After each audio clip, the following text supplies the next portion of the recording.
Mun sembi de edite de kapa de ufo akunwura kruche de agu proso semfo asem amana ye kroje se nyankopon nsuo eno na don reba ko a edi anim ye besi nkonwa ne atra nkonwa so nkonwa de ma no ya bobo eche ma akoma akode ama mse kokko akoma mesika e ma refi se www.owiatv.com so ena Owia TV official e wo TikTok Owia TV e wo Facebook ena Owia TV enso e wo YouTube bo modern follow ye na subscribe na share ne edwumadi aye de nyina no ya no ade wadwen kire so de ato ase e de amaye ewo ehonomo e ma revi se enne eyo benin bosome ne da etosudu fi champimienu ene aduonu ensia ne bosome miensemu ententama ensama yede asomayen se adwumre ye mekan fama mo no de edimu akotini animu no ebi enie Ghana mampanyi John Dramani Mahama menemo Kaseɛ wode nani akyeremu ewo South Korea wakwakodu Kane mampanyi John ajekonkofo so de atodwa se bredu so man ye nsakra ye wo ya mamrerim na etumi hyemra hyebedwafie ne den na wo mo so ejina se oman no eka bi edema oman no ayawa so isabatro moto ye baba jama afede waso afne mu esaya obeyemra hyebedwani osafo no so hye amanhodo nsem so Samuel Okuja tabla kwa ka kire wiase afode nyina se bredu so mo so meka man hu na yenko abibrem ha yenko ntia nipa bonfo ya no motan ebeto hye aman bi so agenda 111 ensama abetodwa ekiremu a Pi ewo honomu a ehun sikasam enwie ka enu nti no wo ma de contract ehye wo nsa no ansi hompo ankoye adwuma aso ye hwe o man sikasam so de atodwa se de omani abre efisi o mo hwe mu o man sika nwunu pangu krofo boto mu nya asem ketwa sa na madada ni nyina o mo de hyehye begua kwan mu a sa de no ebi ensi bi madama pi na ene kan we nwa ya ne kase a ye de sommo enuanom be no a mo beti yenken eyemme abusua pani Owusu edi omeminim nuaba ajwa nyako abronoma na serbi enkoma yo Bolivia enterprise a wo modi enuane awodo edi aba wodi nsuo ka na afe wadi na ma onipadua enya ahoden sa enso na Jobbing Rural Bank wonom nso esi atofo sika semu dwadie wo mo eyi okuni won madaroma ene esi nkonwa e wo han ma edi Kaseɛ ye bremu afe Kaseɛ no enchiremu enanu ada ne de tum anim ewo Owia kasa mfonyi so ye Kaseɛ so se Ghana mampanyi John Dramani Mahama de nani akyeremu ewo South Korea woko akwansa ne fonum ewo honma enya asem ketwa yese ne hota na ete ne keke ne woko akwansa akwaji ne wada nani de momunu nkita wudi ebetimi aboa ama oman South Korea na afi Ghana sade esi edi enkuta ho no emu aye din na agya namro so chebei nene abra Ghana mampanyi ekoye na okokosi fom ewo honmo no na sempanyimfo ani ntine twetwewro ene omobo anan a wonmo eba ya wonmo ebehia no opanye friend se park Young Sing waka ho bi wono eye Korean ambassador to Ghana won wojira Korea fo anemu ewo Ghana ha twon kwanyon wono so the Director General edema Africa and Middle East division ye and afi Ministry of Foreign Affairs ye wono so eka ho ebi sa enso na kwadwotwan a wono enso eye Ghana ni a wojira Ghana nem ewo South Korea hono wono so eba bie na obechia no kwan ewo Ghana wo ma pagya no na wo de eko ehodoma enye asem keto akra na enkra na eba ne echirema Ghana mampanyi John Dramani Mahama ebebo moden na woni Korea South Korea sam na meken won mampanyi ne friend se Lee Jae-yong woni ne ebedi ahia na mo adi nkita ho na eniema atimi akonkan wo free won ma eno nko a ensiwa South Korea won mra hye bedwafie obekọ na akwa akogina won mo na afei wayi nsema no ene wo mo adi nkita ho kakra won shenga enye asem ketwa ewo hono mampanyi John Dramani Mahama efri hono ma Hyundai Heavy Industries shipping yard de mo kan Hyundai no obobo moden na won mo dwumedie bi omu bedi ne ship bi a wo mu betwa homamuo na afi wo mapa ho entoma no eno nso wako na wakodi mu akotene pa ansa na Yonseng University ehon so wobekọ na wakọ akodi nkita ho ewo ho mampanyi John Dramani Mahama ewi a enso ho a wode nani bekire mu ewo Yonhap News Agency na ono wo mo nso akotwetwe nkomo ewo ehono ansa na Ghana mampanyi John Dramani Mahama abomode ene Ghana fo ani ntini atwetwe wuro bi a won mo hono a won mo etimu bo bi ono mu didwa won wo mo nso ehia atototo won mo ano ekakra ewo hono Ghana mampanyi John Dramani Mahama ewo South Korea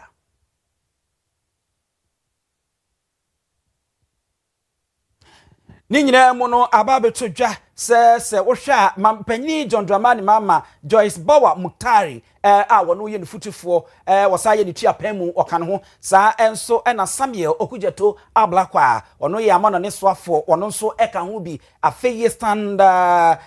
Yosi Dogbe wono nso ye chief of staff abedi akire a wo mu nyina eka ho na wo bo anan a wo mu di nachi ede no ekoye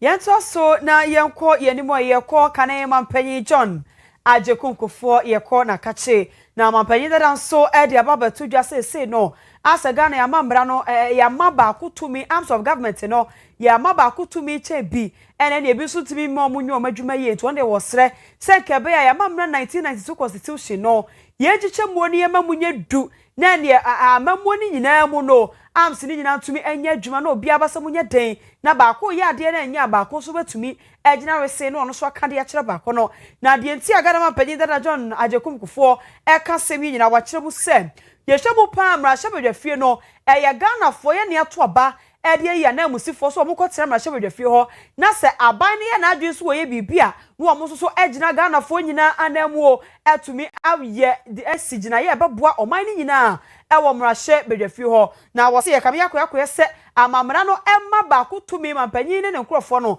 tumi no omo wo tumi pa na mrahye bedwafie no aso omo tumi no omo wo no omo tumi sekire enya adwuma no atemamufo to abademu omo ye so omo kosia na emu wo ho na wo mutumi mmoa na aban ne dwumadie bi ye papa bia no wo mo enhye no omo nya ne ye na afi so oman na bosso ye person no national person no o ma hye so obi ankofuti to fa nkodi to sa na ema ne nyina eye adwuma wo se ma hye ba fi no eye na so kam yakoye se nam sa amamra ne mo omo ho kwante no omo ye adwuma ne de na so omo tumi nyi omo yam ne nya adwuma ne ye se de be ye wetumi aboa ama ensa miensa ne nyina obi adwuma aye pega na mapanyin da John ajekumko. Strict separation of powers. The executive authority should stand by itself, formulate policies, seek authorization from the legislature, especially budget and all. And legislature should be the watchdog in people's house to keep the executive on its toes. And then, of course, judiciary. They say the oracle of the Constitution should be, its independence should be respected totally. These are the three main. But these days, we also recognize the fourth estate, as it's been called, the media, which in a way increases the voice of the people by exposing, educating, entertaining, the general run of governance for the general public, the true owners of the show, if I may describe the public as such, to have some leverage over the formal institutions of governance. And so these are some of the things I hope the review.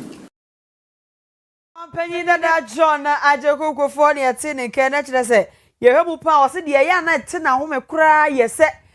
amamra ne timi mama mpanyi tumi no no ankasa ko hemra hye bedwafi o hwani mu ose wo bra be ya me so afo no asa ko yi ministers kura wom eje se no ade na ase wono aye no no asa de kwa ne ho eje se de amamra ne ma ho kwan no ena wo se bradu so man mu nyina ye hwe ne yesesa eniema ewo mu aye wo so east abatom pesua so ko sinanim koto aba ebra wono mra hye bedwani a wogira wono ma na mu to ananom onsie do Wamawie ama ononyamfo baba jama enkane no na wogire modi mo man Ghana wo Nigeria amemu na wo moto abayi no se wo mra hye bedwani amamre ne amane ye kwa so se de man Ghana mra hye bedwane ywe no waso afene mamu ase bibi e de akere sampa olusuo mo owiemo obebo adwuma wadre na ode ama o man Ghana abra baba jama wo di nse no akantem no sei ena ekoy I Baba Jamal Mohammed Ahmed do in the name of the Almighty God swear. Do in the name of the Almighty God swear. That I will bear true faith and allegiance. That I will bear true faith and allegiance. To the Republic of Ghana as by law established. To the Republic of Ghana as by law established. That I will uphold the sovereignty and integrity of Ghana. that I will uphold the sovereignty and integrity of Ghana, and that I will preserve, protect, and defend the Constitution of the Republic of Ghana. and defend the Constitution of Republic of Ghana. So help me God. So help me God. Enwita so namiye eni ahofama no de ba besom na bato ne mpesua no de bia ka oman Ghana eni oman Ghana mrahye bedwa no na no esi ya na edomkuma no opanyina woteneten wo mo English Brody Cancer First Deputy Minority Report na bedi akire eni Habib Idrisu wono so sorry ye no se bra me ka de akire oprenye premfa saa edom dodo na wabeto wo ma wugina wo mu obi ani wo pe wasem obi anya da wo piakai na meka ya mukọ ye koyi nyimu akansie e wandi si amanyuku nu ana kwam wo nhuri si anam se baba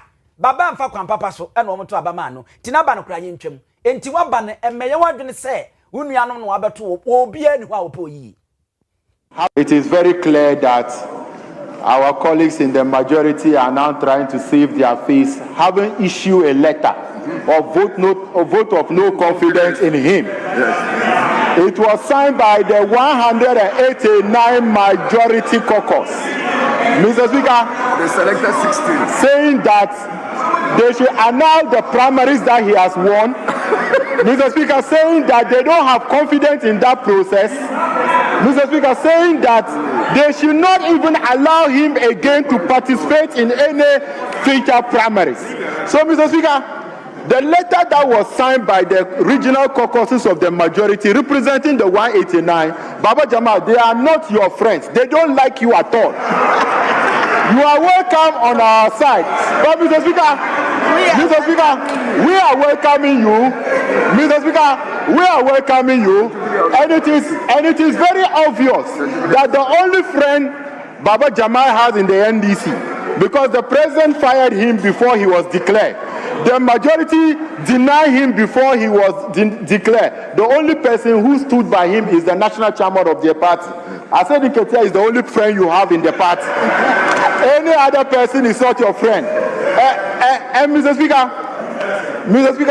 when you observe what actually is going on in the chamber, I just want to advise Honorable Baba Jamal that the majority, Mr. Speaker, the majority. Where is he? Mr. Speaker, the majority, even where he is seated, yes. It's an indication that they don't like him at all. Mr. Speaker, the minority welcome you, but we don't want Kosiani Moko. We don't want TVs, and we don't. Ono nyamfo Habib Idrisu edom kumano pegina be de yekira we yetenetene wo mo na yete ni nkena na no siya anono nyamfo Alban ken for smana gbaben wono ya chia mehene no se papa mekai pa se wo yadu ko Nigeria se ko na kosi wo man anim ko bo adwuma wadewade wo se gon me se ko ya beda wo ya waso Easter meba be som me mpasua no eho ne hia me e dia na meji no Nigeria alata yawo me nko ena ada wani na abaye e kire se ubesumo mpesua no na wasa sumo man Ghana ne bia sa kamera hye bedwa no entimi de sa wo nsemfo we na wo kan no edamakoma pono so na no na da bia no mekai wo na me de achenti won ba no fanam ye ene reta so de ensie honhum dobo adwuma wadre. You voluntarily offered yourself to serve the good people of the Ayawasu East constituency. In your campaign, you stated that you want to serve them as a member of parliament, and by doing so, serve Ghana. You don't want to serve Ghana as a high commissioner in Nigeria. I took note of those statements, and I'm going to hold you as my son. He knows what I mean by saying that. It's not the word of the general son I've been using for all of you. This one is different. And he knows the import of that. I will hold you accountable. My Ghana, Mrashe Bidefio, on for Auburn, Kingsford, Samana, Babin, and yet in again. Yet also calls off for share Mahodo and some sort of Samuel Okujeto Ablakwa. But also Akasa, bread, we say, yes, ya may now. Or more iron and terminal, your Baba Buabi Bremu Hassay, Nina iron to Quasama, any affair, cause some Wayan and Pepin, your man home so, I will be Brema, and my no so, or say, Santo Qua who drove ya now, but now my beer. Ewa bibrema asase tame yeso na no mo de aware so na ne omo ko na behu na wiase amanya hodo na so omo beboa ye ene omo ba no omo bekasa na omo ye bikitua bi afa ho no wo se da bi ebradu so omo nyina akeke omo ho na ne omo de moade mu odin ebre ebibiman no na ye nso ye de hwe na sa akosam ene nipabonfo motimi to sha aman so no be free ewura no sa ne ba ni nyina efri ho na fe ye ho etumi etoye wo se ye hwemu a efri Afghanistan e ba Syria ne ba Liberia sa ne ma ni nyina firi baabi ne ba ye enu ti bradu so ma hodo ni nyina wiase afa na nyina enso esore na ne omo ba beboa na sa nipa bofo no atutuafo no omudi sa adwuma no omo be kan bibiman ho na yetumi etu o mase kura ne be ka sa ankofo ni nyina wo mo afiri ebibrema sa de be ya ebibiman enso ebe fa ne tuma pa na yefra osofo e de Samuel Okujeto Ablakwa have become weakened. Respectfully, it's rather exaggerated. Absolutely. I told her earlier. So she's asking you now. So I'm glad you have confirmation from me. ECOWAS is still strong, and ECOWAS is still buoyant, and we are putting together the resources. In Ghana's budget this year, we increased our security spending. We are going to, for the first time, establish an electronic warfare center in Tamale, the capital of the northern region. We intend to improve our ISR capacity because in these matters, your ability to carry out surveillance and reconnaissance is really, really critical. We are also working with our partners. We have always made the point that this requires international cooperation. The international community should not leave this. It's not an African problem because terrorism taking roots is a threat to the entire global community. Samuel Okujeto Ablakwa no yesate so wakase santo kwa no so yese amana home so ewo Iran ene Israel ene USA amami yesentemu so omunhwe yie na yempa hu bibi nyanye sa ene susu bone so ene bebre ebibremu asase tami Abusia yenko agenda 111 na ye kane mampanyi nana adodanko ekufado ne MPP won mani suade mu se won mu si ayasabia maako ha eni edubaako ema enam so enumu no fi champion mienu ne aduonu baako no wo mu twa homemu eye ho amamre ne amane a won mo hye ase se wo mbesi ayasabia yi ato na apete na eno na enkra ba be kan yensa na efri osofo abedi akira ohwe oman Ghana sikasem nsam so owura ononyamfo Thomas Nyako ampemwo ejina oman Ghana mrahye bedwafie no cheche nsemu amana so amrahye bedwa no ne bi aka Ghana fo nsentwofo yensa eka ne akire mu a na se contractor fo a wono mo ede contract yi ehye wono nsa so omunya adwuma emu mako be se aduasa enumu sikabotene a ye American dollar no opepem enso echipo enkono 7.9 million ye eye sika wono hwieye no mo ede ma ye contractor fo ya mo contract yi se wono mo nko wono mo saate bebia wono nko no mo kosi aya sabie so mo nko ye adwuma wo mo gi sika na ofiu niwa esanse de aka na wo se aban de ka wo mo ho na ma wo mo tumi emu eye du no mo kura wo mo die mo ho ye hare ekoye adwuma no aban ni twi nani sankrani a wo ye ho ye ewo po ho ene ade a na no ne yie wono ma ni ntini adwetwe wo mo ben pa enhwemu wono mo etenase na Ghana Audit Service ye wo ma aye nhwemu ede afa ho na saa emra ene ade da ho a wono mo kiremu a enam se sika wo mo de ma wo mo no wo mo anwie no mo ani wo mo boshe so no manfa de aka anka wo mo no ntino wo mo se asoye ro man Ghana sika ede krata de aba abonte de ama wo mo a wo mo kiremu a se sika mu tuaye ede ma wo mo ne ade we odi tofu ede boaboa ho de yesei na wo de akobia ye anasa site akoye adwuma no e wo se won mo eyode ba nanso no me ne wo kasai emra bie no wayere wo mo yere kete se witoa e hye won mo se e wo se chinchinchina achen won mo kwasate ho no mo koye adwuma emra bie no won ma eda ho e wo honom e besi samre nso no wo mo ntimi ya nkyere ye eye agenda 111 no dodo a won mo ayo awie anade won mo nwieye ene ne omo ba beye ono onyamfo no kire ni nsem mu no sei. The audit of Agenda 111 projects also revealed that a total amount of $7.9 million United States dollars was paid to 35 contractors as advance mobilization under the program.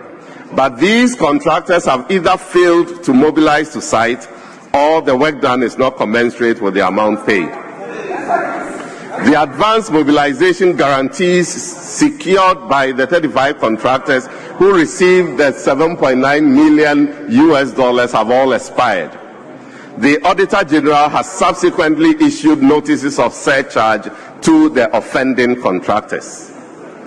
In conclusion, Mr. Speaker, this audit has exposed a rotten system designed to fleece the people of Ghana.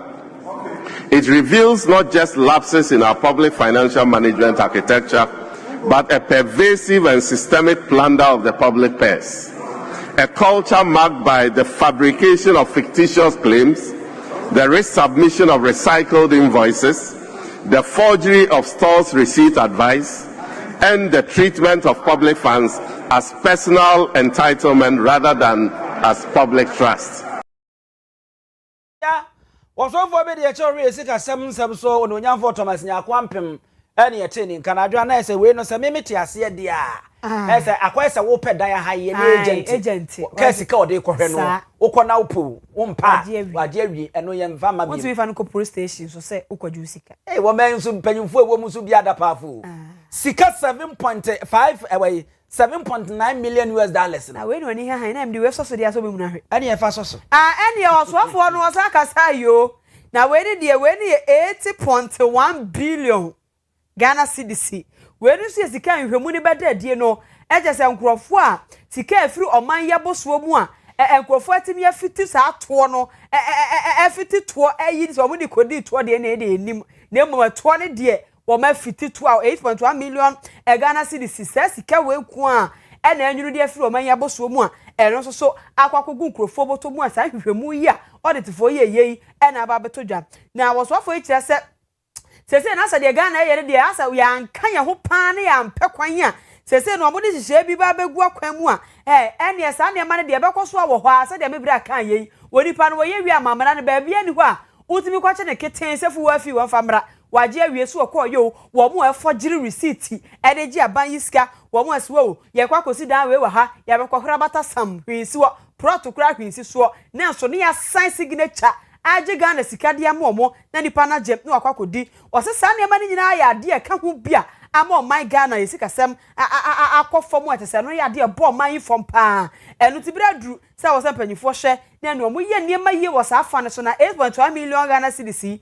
billion impo ka wo ho a ka niema betumi ayakora nya asem ketwa yenti oso afo ne BTAs, which refers to invoices and IPCs processed by MDAs in 2024, approved by Ministry of Finance, submitted to Controller and Accountant General's Department, and pending payment were rejected. Mr. Speaker, this 1 billion Ghana cedis that was rejected by the audit would have been paid if the Ministry of Finance had not made a bold decision to stop payment in January 2025. About 7.1 billion Ghana cedis of the outstanding IPCs and invoices, which refers to requests by MDAs for payments to suppliers and contractors and certified for payment by various public officers across the approval hierarchies, have also been rejected. They were rejected for various reasons, including absence of supporting documents, duplications, recycled invoices and IPCs, overstatements, and no work done. Again, an amount of 13.3 billion Ghana cedis is yet to be validated for various reasons, including lack of third-party confirmation, inadequate documentation, and no supporting contracts. Mr. Speaker, fictitious debt of 89.4 million Ghana cedis.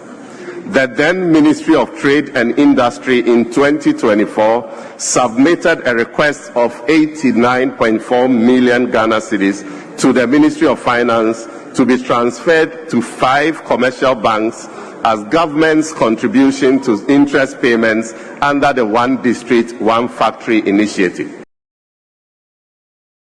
Sure, no how man sika sam so yewra ampem e no so yete ne kan na je se we ne kura de 8.1 billion Ghana cedis no we no mani omo fi wo mani a omo hwemu no e no omo hu ye MMDS ayi mensi atena ya hodo no e no omo de san krata ne begu finance ministry ho oh mun ka monsa we man ne fa nkoton we monsa we ne fa nkwen we omo fi omo ni hu ye no ade no fa dance e dia dance ye say ampa ukoye we contract we na kasa mu betuase ya ma no mo fa mra hwera basam obi antimi afa amba ya se ko mo gitu mu de mo sasiase san ye de a ka hwen krofo oja kodi ti o mo so mo anyanto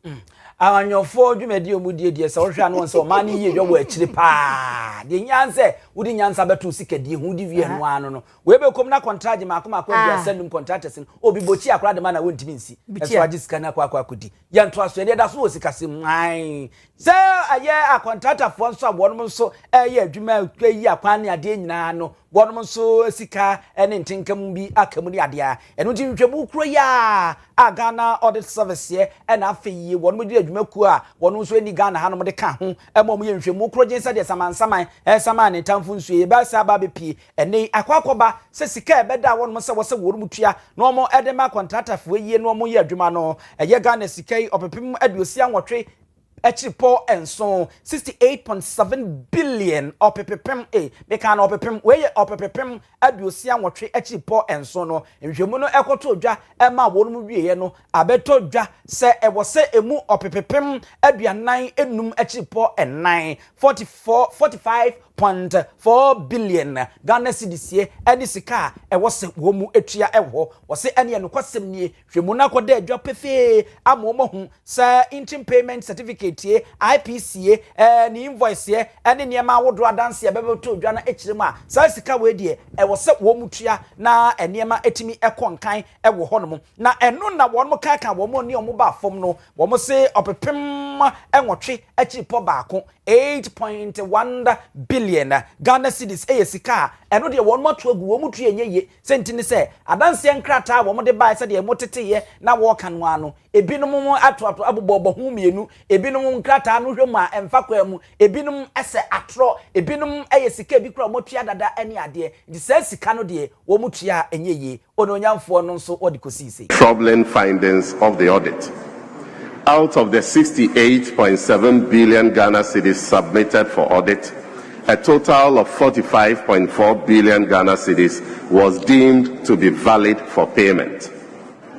A total of 8.1 billion Ghana cedis was rejected for various reasons, including unsupported documentation, duplication, overstatement, already paid items, falsified stores receipt advice, and no work done. About 1 billion Ghana cedis of the outstanding BTAs, which refers to invoices and IPCs processed by MDAs in 2024, approved by Ministry of Finance, submitted to Controller and Accountant General's Department, and pending payment were rejected. Mr. Speaker, this 1 billion Ghana cedis that was rejected by the audit would have been paid if the Ministry of Finance had not made a bold decision to stop payment in January 2025.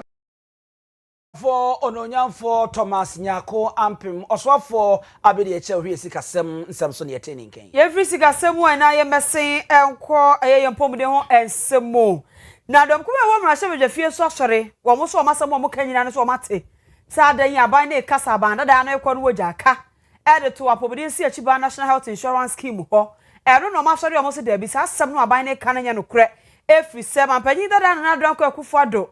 A champion here, where Yasa cannot found to what I found my Pobidin Chiba National Health Insurance Scheme. No, never Mumpo Cono, a Japa, Wojana Marco, Homa, where Chira, scheme no better be at the Ashan, what year, and Crawford by no way, Juman in Asibiti, I hold one. What do you bet your mocha? wo mo kire sa bandada no eja 1 billion Ghana cedis ena de eto wo mo futuo ni mu a eno no no wo de eba betua healthcare service providers asupitis no a wo mo eye national health insurance no o metuo mu nyina akati sansem no a abane na manu wo ka se ena bandada na eku oja aka de to health insurance mu no o mo sanya no kradom kuma na sanya no kra dan na wo kwa 1 billion Ghana cedis oja ho wo sa beka se ese ka wo ho o mo se sansem no mo peso mo betem na so afọ kasa ye ranking member a wo kwa mrashe bedwafi ho abedwaku a o mo hwempo mu de ho self so the doctor are you a free ye did not inherit any debt from the previous management. Indeed, as of 2003, for 2021, 2022, 2023, there was a debt of 2.4 billion. And that 2.4 billion was paid in 3 parts. 800 million, 800 million, 800 million by the then Controller General. This is not anything in secret. This is not anything in secret. And for that matter, let us put a stop to over-politicization of health insurance issues. How would they leave you a positive balance 1 billion that you used to pay claims for November, December, January, February, and talk about debt? We've made our communication very simple. We've come here, and we will come here on any day to let Ghanaians know that the previous MPP regime left off an NHI with a positive balance. It's not even happened before. And they use it to pay claims of November, December, January, and February. Conventionally, if you submit your claims in November, or you submit your claims in November, it's paid in the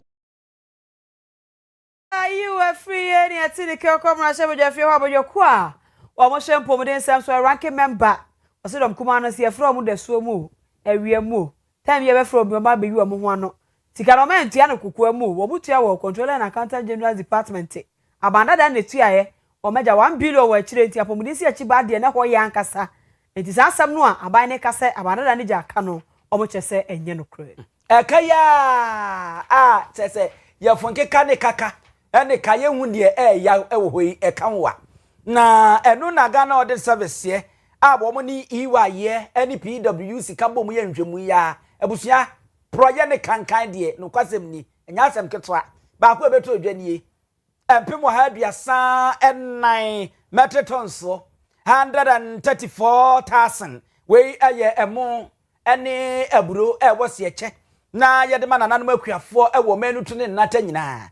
na sika na eda ho no aye obepem mo ha adunum achiripo mienu 115.2 million Ghana cedis ene eda ho na ntwemu no koso na aba beto dwa bechem se saa bo mo ya di sika de ma bo mo se wono nkonkọ ye adwuma yie wono mbo mode mesika no mo je broso anya na broso no nkwanpo ne nke hadwe adwuma nso kora wo so mo ye nso wono anyo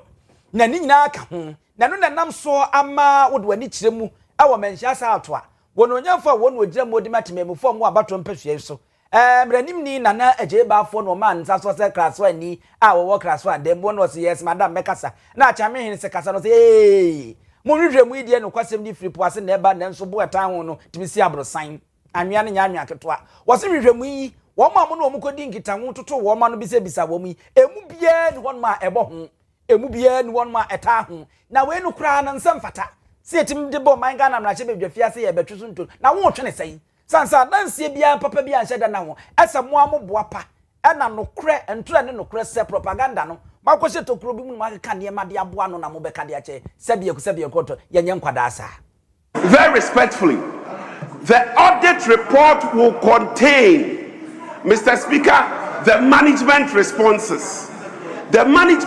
audit report, Mr. Speaker, will contain responses by persons who were the subject of this audit. Mr. Speaker, the statement does not. And so what we have, Mr. Speaker, we don't even know whether it is coming from the report. Mr. Speaker, there are no references as to which page of the report it is referring to. Mr. Speaker, it does not contain responses by the persons under reference or the institutions that are subject of this audit. Yet, Mr. Speaker, it is being debated as though it is the report itself. Mr. Speaker, it is being debated as though it is the gospel. But, Mr. Speaker, it is not. This is the reason why Ghanaians will sit out of this parliament and think that, Mr. Speaker, we cannot be trusted. Mr. Speaker, because this is a propaganda piece. It is nothing but propaganda. Mr. Speaker, for instance, the Ministry of Trade. Mr. Speaker, it is a matter of record that no payment was made because no disbursement was made by the bank. Mr. Speaker, there will be no disbursement by the ministry because, Mr. Speaker, until payment is made, interest payment is not required. Mr. Speaker, but because of propaganda value, this is being presented to the House. I don't know, Manjasato, Mrashebejani, Honorable Lawyer Nana Ejembafo, said it was the Anham, now what Yasin was the ear, say Ashtown Killer. Now what Chensemuno, Ama Womunim, woman was it if we are to a boom. Say a pede papa ni abra won peka se no wo kan di na se asama fa na se papa afma se akutum yenta so na yoko ani mu Kaseɛ bodi mu aye ko so fa me de tra wo hwe adwadie agriculture ho nsam ani afifidi dwuma ho ensam wo de samsen ahe wo no se de abatu dwa se no asa aban adwuma ko ani bia hyeda peso mo bo wo mo ayi wo mo Kaseɛ adwuma fo mo ye ma mu ha wo se ne sai wo se hwe se obi a wo no kra ne mafira brochire ama ahodo so de baye memu beton na kwabra ne atetiri boto wonya ne dwetire no wakra ne yema de abedru na abedru porto na Kaseɛ be yi amawo na no ho mpenten kwa ha sene ha fa ha ko hu wei tua wei yesei chese nipa ne betuatua ska ne ma na okofa aye kura abo kura no obewie no na chese de wetuatua wo porto ne borders for no na chese no ska kura che ne ma na ne oba atwamene bo ye ne ehu amane ordinary Ghanaians no anu so abeche de agu ye so wasu omo kura yo omo krasa benuane aye die a eno wan hwe ye kocha na esei aniema ne bedu port wa etimi delay beba na ade no aka akra bi na asei na nipa na wasu ono soso koboka ekobasa emoa emma adwuma se de yenkra ne mefra ma hodo so mra ha no o kire se adwadie no enkoso ye nsese die wa makoye meeting wo sugar kope beach resort na we no na ye first quarter meeting National Trade Facilitation Committee eno mu ko share omo so mo dwendwen sa ne ma ne nyina ho apene puma sibira hwe kwan ya obi kra ne ma na bedu port a omo ma ne wu ho a cheche omo hu nipa no so a ham nipa no kwa se de be ya ebe bo ma na ya kono pa makrofon so etumi akra ne ma abam na sika no so etumi akoya ma economy no enso ayeye honorable Samson ahe ye ntie no obi pese o import emo eba omemu na ebedu port na say delay no instead of bia be you know 5 days time let take it 10 days 15 days 20 days year nipa no obetua demurrage ama shipping company no but don the day no abaye additional cost ama ono enti ono so on fasa eka no na etie bia no obechegu emo no so ama fa consumers no emo no bo ayeden enti e wo say ye niema be ma nipa na du port ho pe wetimi ayini niema no na sa additional unnecessary cost no na aye for ebi won so a we na Ghana ene Burkina anya problem say ye de niema across border na aye problem ebi wo ha Togo afrawo between Ghana na aye problem nti sa committee we no ebam na ya hwe make sure say be create smooth environment ama adwadie akọ aba emra sintobia ema nti omo be hia omo wia omo de recommendation be bre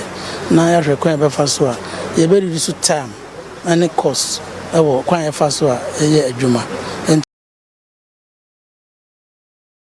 bo Samson ahe ene ete nka no wono na yeso afa be de tra wo hwe adwadie agriculture businesses ahodo ene afefidi dwuma ho ensem so okan kwemra shebedwani wo ye dwomtani edema subsidiary legislation committee wo man Ghana mra shebedwafie na wono nso aka asem bi akere aban ne se aban ne momoden na ne bosha wo hye ye edi ema ye nuano abo no mo eye efom agudie nwuma mining sector ho no wonyo no ye wo se na anu aban ne tru wo manim se ene eto bi a wo moji wo mo eye stabilization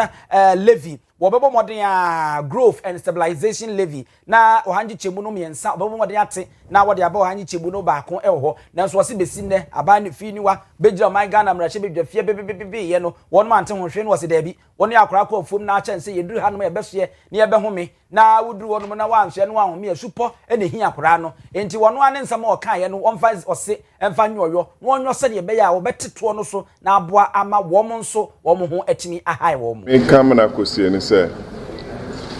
aban de nhihye ba se obeto agudie sibia broni friend royalties na watri mama aban enya bebre na mining companies no ye ni omuhia chamber of mines ye ni CSOs ni hia o ma ye hu se nyama ni bi wo aban ka yes ebe bo mine na nso ebe ha companies na ma adwuma afri omamu ha sika aban hwe no anhwe anu ankwankonya aban show mo bo se obete growth and stabilization levy no so from 3 to 1%. Ya hwe ni ma ye hu mra bi aban de ba e de abefua ne okachire mining companies no so now so hwe wi ase a sabe obia per investment president aba parliament say Ghana is open to business now so hwe sibia ye tax system and aboni beka ye fiscal regime ni ye royalty system na Ghana de no was so say obia inti wan hwe ya na sika o pese ye mfamehye mining sector na oil and gas sector no and then Namibia for enya oil, Mozambique for gas, Cote d'Ivoire for 2 gold, Mali 2 gold, Burkina. Into Obia share the best in tax regime and incentive regime and now nearby man who ahiha and kakran or the misika eden akọ. Why when is now ko say unkwa ona feel say weni ate. Saska na nka beba o mamu ha no. Obi hwe na se Cote d'Ivoire ana Burkina mano nhihye pa o discount be ko eden e bisi corporate tax a obenya na emma na okai kwe central mrahye bedwani ononyamfo Patrick Yaw Boama Yekoko bi ade Alliance for Social Equity and Public Accountability asepafo akache na womonso akoye forum makotena se akodi nkomo adwendwe niema bia efa sikasam ho omaso omatena se hwehwemu ahuse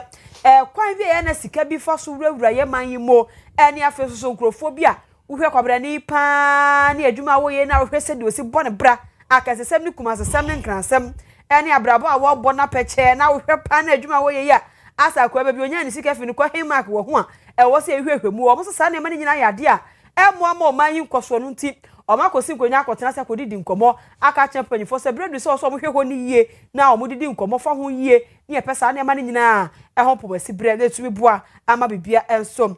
konkai na omo ye media launch wo sansemi ho wo enkranmantam ni mu ho na opanya wo no wo kasa ye ye yewura anyane wo no na wogina kuo na namu a echese wo kasa ye Odi se futuoi enso akọ ede ama abai woni Isaac Anyani Asare wono ene Director of Procurement and Logistics ewo Asepa ho yentie no. Tini se Asepa transe mfie beye miensa ko nan ni o se adwumadi we ho. Anante Africa ha within West Africa and making so many search ahwehwe numem cases bi Ghana ha efa all the African countries, most of them, maybe they engage other CSOs, Omo Africa, other reforms, Omutimedia, who say na your presentation, Yenyambo Abacha, na you say hint be abem. Omo yes, you many na a suban faso. Omo Motimia Yema, and you may be over free Omukrum, a coyano, Asamba, no mania son fasono. Yenyomo. Asia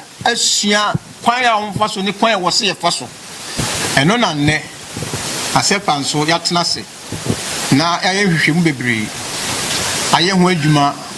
na ne ye bie ano se ene ye fiase afri ene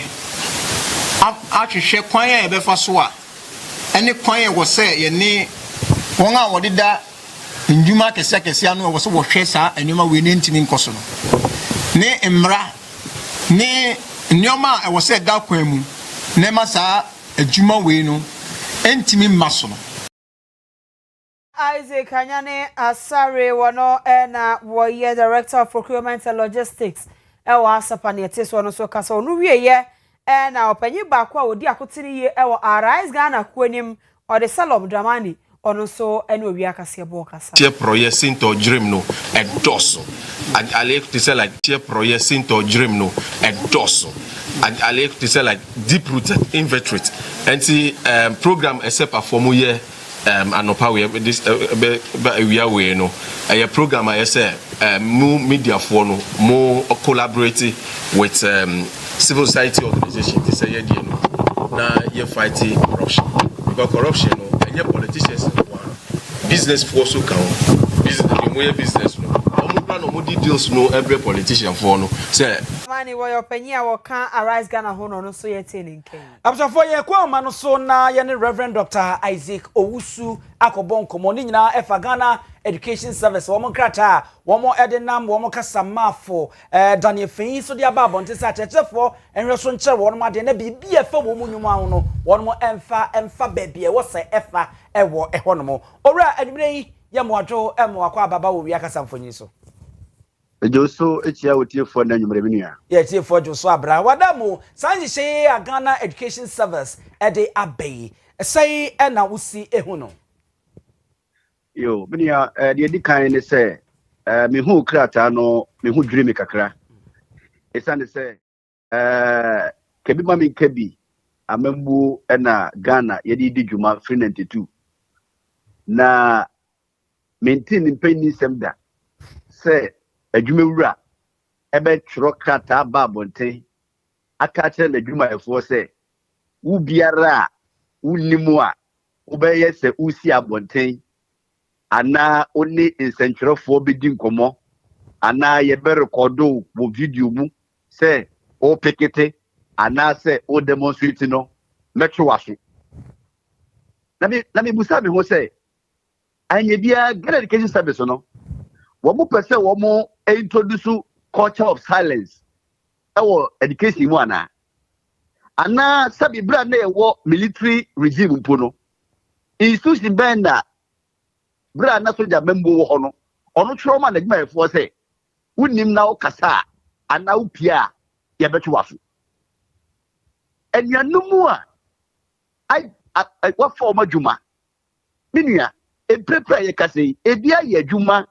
busumi du mienu busumi du nine eti GS no mu nim se Ghana mrakuni no and article 21 plus 1D ne kase every person have the right to freedom of assembly including freedom of protesting and demonstration and now no employer we eti se ko pase adwumayefo ewo hawa Mrs. Yemuni said, "Cause GS no only teachers if we woman union so no it's here. Now we saw so now then I'm member see Kakrevia no ma be headquarters. Many I wouldn't say GS na I just say for your no. Dear way prayer and director general no. And you only fiako. Sabi say what you ma woman your case will be employer. But some what you let go. Yes, sir. But GS dear. The omo ya ne say omba ya unka asem no mo dia koma Minister of Finance even Minister of Education Haruna Dusu only 2 million tiaka and it's all catch say oh how on district on regional and ya decentralization no efi asiana teacher bia jibisika ewo centralized point enkran if it's okay ya juma busumi du mienu busumi du nine now dia also on call this what the Katanya Kofa ho what the Katanya Kofa region na bisi na interneka na offer on minor legitimate parcel because obia one question of demonstrate name mo ya say kobo police for manie na police for emma obambo se ni pa na to sa na mo na utimi nkan kasa bo se yemu say efi na ko wudi na opie anakasa e de metwa so eno de gidi ye say e was say teacher unions no ni mani bia no omo tro kata GS say sa na mo no de omo ni omo nya dwom twensan na chese owura wawusu e chanwe de wo kan ye ubetufo se famra kwanso na ne court bi kura na wono nkopɛ enjiremu wo ho ana sa pe person say sa kata we no hwe unim say proud to 2024 election na NDC minority members of parliament unim say endru parliament bra sa time na say you are to force in court okay say we say NDC MPs no o free court o free parliament court okay I know crap NDC for to buy na nan say ya we say afenyo marking will be more parliament no twe members say mo say court na bonten in solidarity say they have the legitimate right to picket and demonstrate. Na Orezekie, the kind of say channel of communication, say Oba said now the Medjume Ayem Fatu Oba, ya one kwanso ne kwaso wo hia bibia baby wasa wokɔ na wokɔka no no nso kɔto aso akosi panyin wo na ofiti prekope na wo bowra panyin office sɛ wo de wo hia sam ekɔ akɔto a wonhu sɛ sɛde nkitanwodie nhyehyɛye no sɛde English boni kan sɛ channel of communication no na ato akyew ɛno nti de nka wo mo ye de ne kwanso ano no ndia enye sɛ brand selling get this certificate prekope and omo call nsan obi o say adwuma se a yama ne krata as far back as 2024 2025 why adwuma ansa na wo ba adwuma wo de ka se on krata na say e wo mensi na ya fa wonimu if you from 2024 mensi no wo mu no o fra say de krata akoe ene medical ka say e say GS no ye adwuma bra nyo ne tia ka sekaya na ba so busubusu a ebia minia ameno kase o tira de wo ohia basic school sa committee na wo no ho na tia oka efe wo ye so be konkre but say wo do oka ta akọ district akọ region na ono so ja ko headquarters na be busumi du nan ye masa wunia wo pass na akọ ye adwuma na busumi du nan be bi ote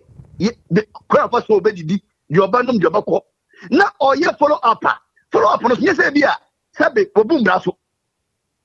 o be busa se die ti na ma de na che na maye o sa mo ni training kan chen se e fi na ko me hu abonti amecho na ese we no hu ni se eye hu na on pese o mo ka che for kasabo e hye wo mo yam na enye atechefo abefo a atechefo wo dwuma mu nyina no dada fo abofofo we e be ma culture of silence akoba said and said oh how be a encounter but how people are making me to sanu and I really suit me sanu I didn't try yo Oraseki yada sepa nwumre yi ene wo bre no adaje a wo de amaye Reverend Dr. Isaac Owusu Aseke marewo nyame betro dada marewo nyame betro wono ene ne akodi nkomi enkane Ghana National Association of Teachers ye nate na woka won mo one ne akodi nkomi yento so ina yemfa na se ema ya Bolivia Enterprise omo na the Future Life Smart Food ede aba edwaman so omo se no we a smart way of living e bread so de aduane pa ebebo ma nipadua na nya pomuden pa no ehia no o maduane vitamins room fiber wo protein wom na afi minerals nipadua ne hia nyina abomu ma wapon adwuma ya wo kwanya afi na akọ fufo timtimtim akodie akonya nya yade bi akọ so sodan boni bia kwaje Future Life Smart Food na ya Bolivia Enterprise de aba ne be odi gusuo mu no ano no kanu mu ahwen no wadi ebe hyehye o kama nipadua no bebo ma na ahodi nuru ahodo no so wo hia nyina wom from 0242878090 and answer 0246010150 match account also for line alignment patase kwantempo no so ho and I obenya Future Life Smart Food na won so atobie na wadie na nkrabato yapono so e kire se enne tanka bia so fango adane abutu no ofritama ene ne kire kumase ekwan no eso na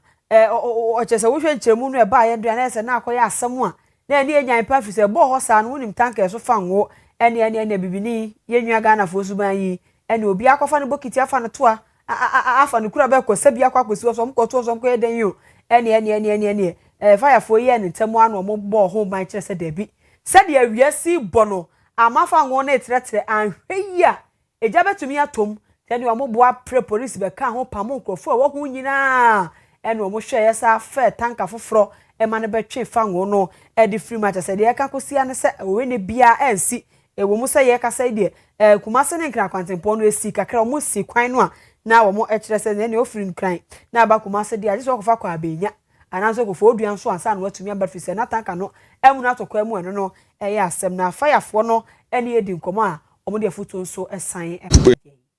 put timelines on it because we are using a machine. Anything can happen along the line, but we hope that at least by evening we should be able to finish evacuating the petrol from the accident vehicle into the empty tanker. Then we can now lift the empty one to allow free flow of traffic. No, at the moment, ambulance services are around. They have put him in an ambulance and they are giving him first aid to stabilize him. And if they think that he should be taken to hospital immediately, why not? So that they can go and take care of him. So as we speak, he's lying in an ambulance and resting. Because nobody, after an accident, you can think that nothing has happened to you.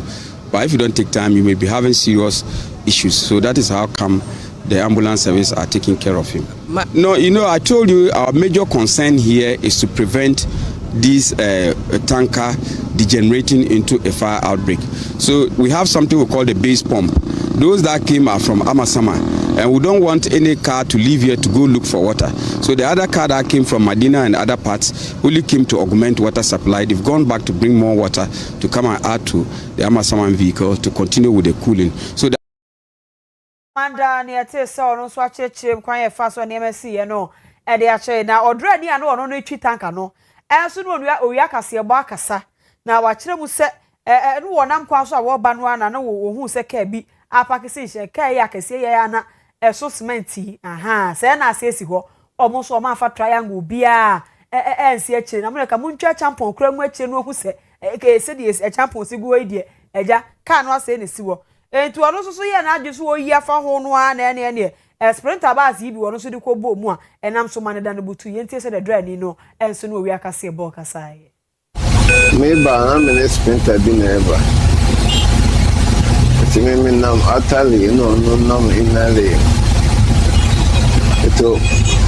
o sharing gente cement car apaki so asai so bi dia isi eche tell me who say I was say the friend would I'm been kakaba I mean bunny say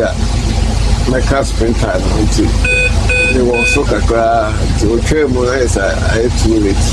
and my front tire the car on the car the tire and my front tire the fire see a full pavement now excuse me but ever talk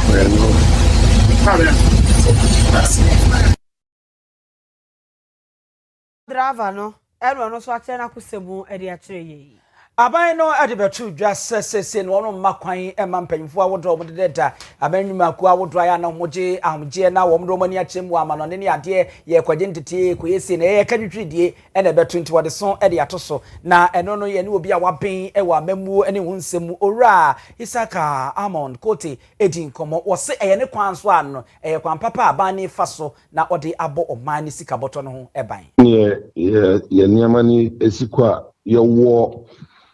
board members Bibri me share the latest now. Almost every public organization biano in the board as I war